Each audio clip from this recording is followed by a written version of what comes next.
Hello, happy new vlog.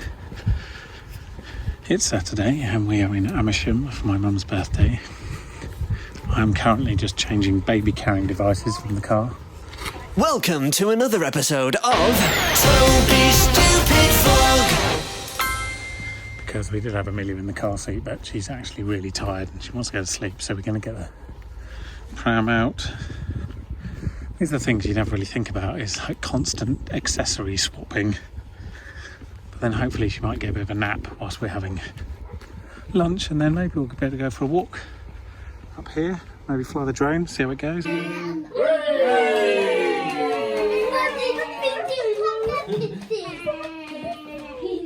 Right, who's going to blow up the... Well, my mum has to do that, didn't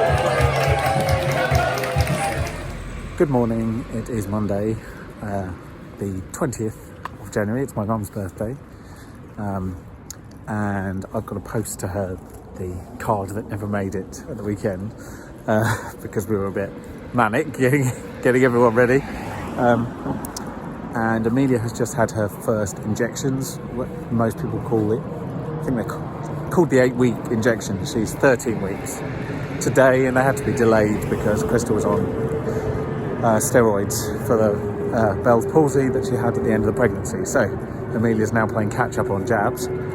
She didn't love them. Who does, to be honest? But she seems all right now. She might have a bit of a fever later, so that's going to be fun for everyone. So I'm just going to go post a letter, buy some kimchi, have some lunch. Climate change is very real. Right, I want to talk about that a bit. So at the moment, the way we talk about energy is, I find, unhelpful.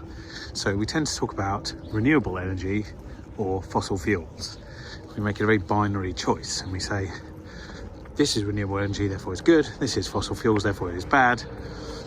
And on a very simplistic level, that is true, but it doesn't help the consumer make informed choices about where they get their energy from. What I would like to see, and this might be massively overambitious, but I would like to see carbon cost energy. So I'd like to be able to say what the cost of my energy is. So let's say I have an electric car and all of the electricity that I put into it comes from a renewable energy source, so solar, wind, etc. Now, inside of that renewable energy source there's a supply chain and there's manufacturing costs, and they all have a carbon footprint associated with them. So it would be more helpful to say that the carbon cost of this energy system is however many grams of CO2. And things would include mining of lithium for lithium-ion batteries, the supply chain, the infrastructure that gets the electricity both to the site where the infrastructure is manufactured and then from the manufacturer to you. So that it makes it very clear that there is not a zero carbon cost with having an electric car, for instance. There is probably a lower carbon cost than having a petrol car, but it's very hard to make that assessment when nobody's bothering to actually do the calculations. So what is the carbon cost of making an electric car? What is the carbon cost of providing renewable energy to it? What is the carbon cost of making a combustion engine vehicle? And what is the carbon cost of getting the energy to it? And then you could compare like for like. So that would be much more useful. It would also mean that we could be a bit more conscious about the things that we sort of choose to forget, which are the not very environmentally friendly practices around lithium mining, and the obvious cost of transporting energy from one site to another, and the manufacturing of the components that you need to do that. None of those are carbon free, and it is very important that we know that so we can work out how to lower the carbon footprint of those processes. At the moment we have no idea, so nobody's really concerned about it. So that's my bugbear for the year. This is a very important climate change related year for the whole planet, and I'd like to see people taking a slightly more mature approach to measuring the impact of their decisions. There endeth my rant. Moving on, have you ever seen a goose on the top of a tree? It's a bit weird. Seems quite pleased with himself though. I mean, I'll be quite pleased with myself if I could get up there. Arguably, it's easier for me to get up there than him. How do you land on the stump with webbed feet? We'll never know. Oh, it does come out of film quite nicely. It does look like a rainbow sky. That's amazing. It's like purples through turquoise and blues and then into oranges and reds. Yeah. Quite magnificent. See, winter sunsets can be good too. Someone's quite snotty today. I can't blame the jab. She had a cold already, didn't you? Do you have any further comment? Oh. Oh, okay.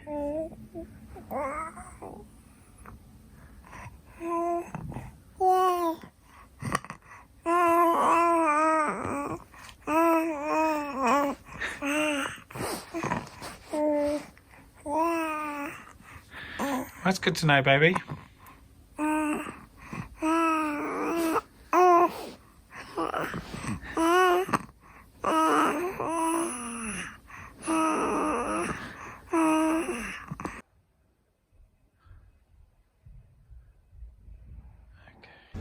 That was a nice little walk around Kew.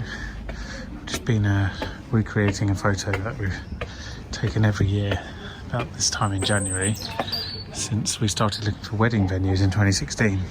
I originally posted a photo of Crystal sitting on the bench there in Cambridge Cottage titled Wouldn't It Be Nice, before we realised we could actually afford to get married in Kew as long as it was in Cambridge Cottage.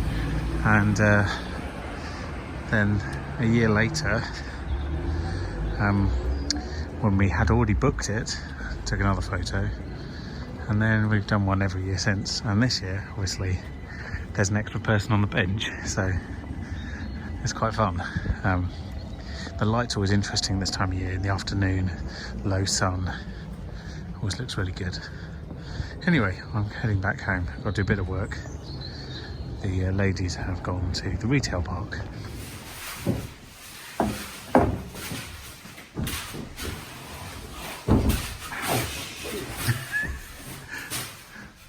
Man injuring himself in his new...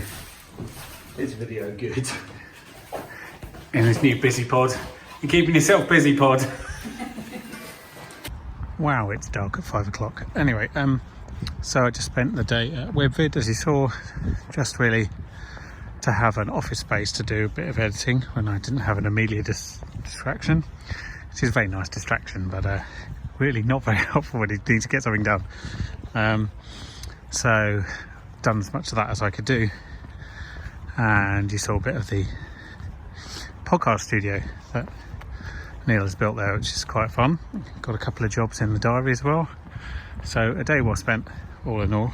And now I'm heading home through the gloom, back to the ladies to see how their day has been.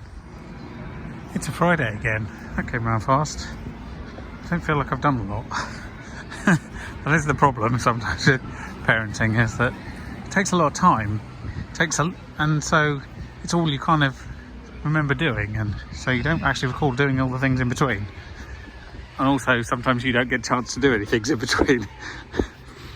Anyhow, I'm off to the Cheese Man to buy some cheese, and then this evening I'm working at the Park Plaza, Westminster Bridge Road.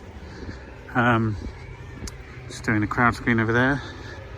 It's my last activity of the week, so I need to do a word of the week before we get there, because otherwise I won't remember. Going to buy cheese, Let's see if I can think of something cheese related.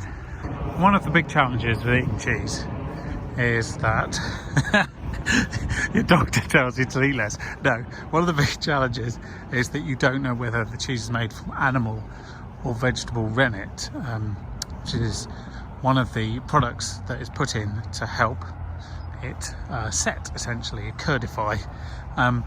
Now, that means that if it's using animal rennet, of course, it's not vegetarian friendly. Don't get me started on veganism, because if you don't put dairy in, it isn't really cheese. But anyway, so you don't know whether it's vegetarian cheese or not. So it's a question you have to ask a lot. So I think because of the whole, how do we put it, feeling of the day and general sort of meat malaise that is going on, let's do vegetarian as the word of the week. Now, let's just wait for this large helicopter to go over.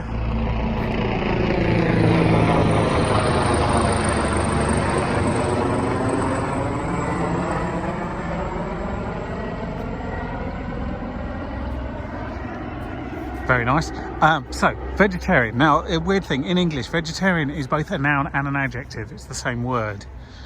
But in other languages, there is slightly different words for the noun and the adjective. So if you are a vegetarian, that is the noun, obviously. In German, you would say der Vegetarier. Der Vegetarier. That is a vegetarian, a person who is vegetarian. But if you're describing a food, it's an adjective, obviously. You'd say it was vegetarian. In English, that's vegetarisch. Vegetarisch. That is vegetarian adjective in German. In Italian, it's like English. There's only one word for both noun and adjective, and it's il vegetariano. Il vegetariano. And it's vegetarian in Italian. You can use it to describe people or food or what have you. So there we go. That is vegetarian in German and Italian. That was this week's word of the week. And as for vegan cheese, I mean, that's just pointless. Don't do it.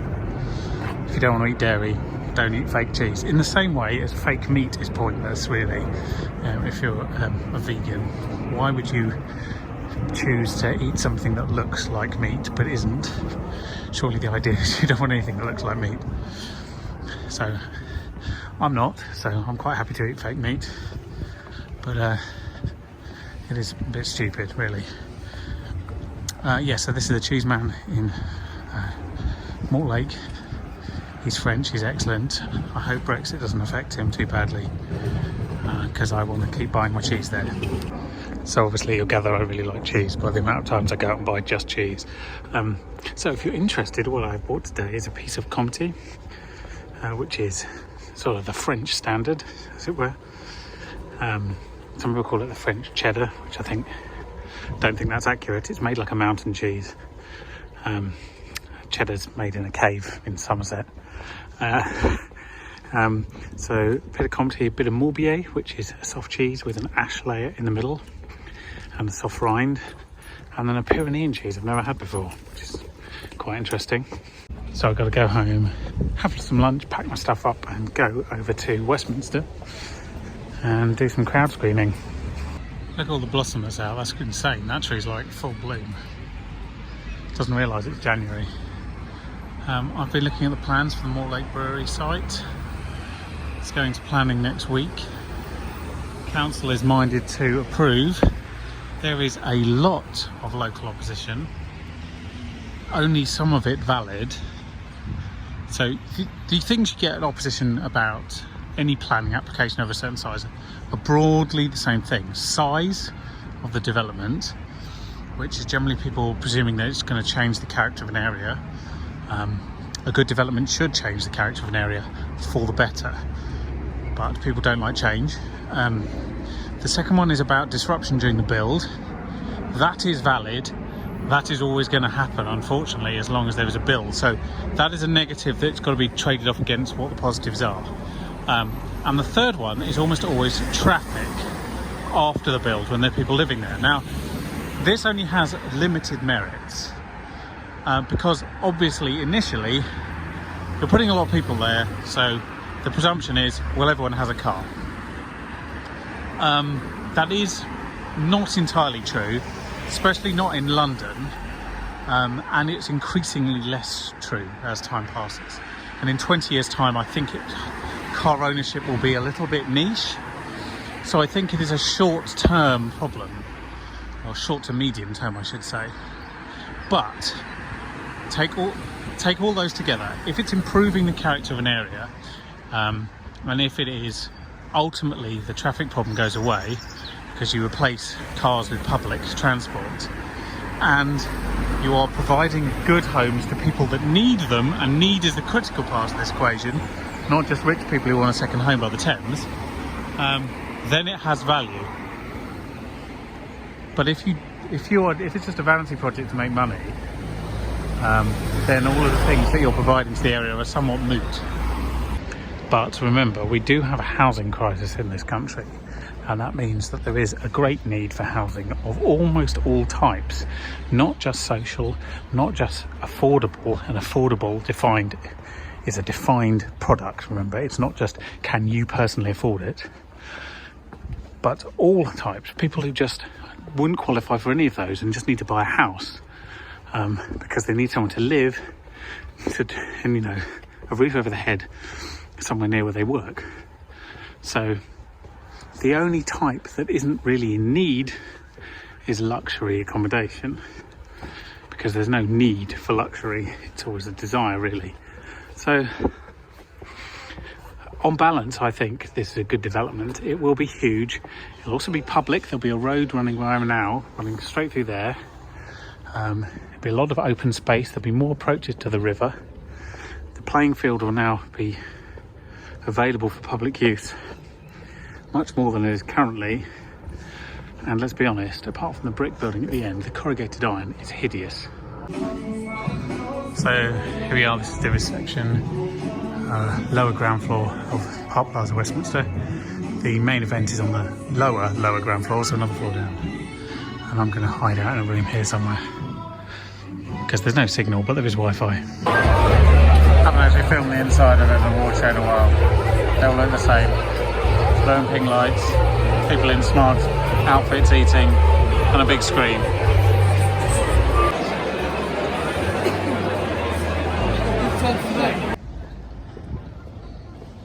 That's as good a shot as I need to end on. So I'm on my way home. Thought I'd enjoy the London lights. It's Friday night, it's the end of the vlog. Thank you for watching. I hope you will choose to subscribe. I'll see you next week. Toby